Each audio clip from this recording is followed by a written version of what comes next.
આ 2-5 વર્ષ પછી તેમ જોઈજો, લગ્નમાં વરાજ હોય છે પણ અણવર નહીં હોય. કારણ કે અત્યારે જે અણવર બનેલા છે ને ઈ હવે કોઈને લગ્નમાં અણવર નહીં બને. કારણ કે બિચારાની ઘાણી કઈ નાખે. કારણ કે વરાજાની વસ્તુની તો ધ્યાન રાખવાય નહીં, પણ આરોર બધી વિધિની વસ્તુની એને ધ્યાન રાખવાય નહીં. વળી ભાઈ એમાંથી એક વસ્તુ ખોવાણી હોય ને તોય તરત કે એટલે ચાઈ ગયો અણવર. એટલે આટલી આવી ન ખબર પડે, આ વસ્તુનું ધ્યાન ન રાખવું પડે અણવર તમારે. એટલે પણ બિચારો કેટલુંક મગજમાં ભાર લઈને ફરે, જે હોય આવીને ઘસકાઈ જાય. વરાજાની સેજ ખાઈ આવે એટલે સીધો અણવર ઉપર જ મજા ભડાકો કરે. જાણ લઈને જાય તો વરાજાને મોજડી સોરી જાય. તો બિચારા અણવરને હવે વરાજાને હાળ્યું અરે પણ માથાકૂટ કરવાની, આટલા પૈસા ફલાણું ઢેકડું.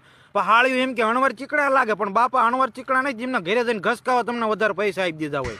વળે પણ વરાજાને પરસ્યો આવવા માંડ્યો હોય તરત કે એટલે અણવર થાય જાય પરસ્યો લુહો ને તો વળે પણ બિચારા રૂમાલ લઈ લઈને પરસ્યો લુહે. વળે પણ કંકુને સાંડલા કરવા આવે તો કંકુ ઉપર લીહડા થઈ જાય ને તો ઈ લૂસવા આવવાનું. એટલે પણ બિચારો કેટલો ટેન્શન લઈને ફરે. આ 2-5 વર્ષ પછી લગભગ અણવર કોઈ નહીં રે. વરસ આયરે એક દાડિયો કરવો પડશે ને વસ્તુ હાસવા.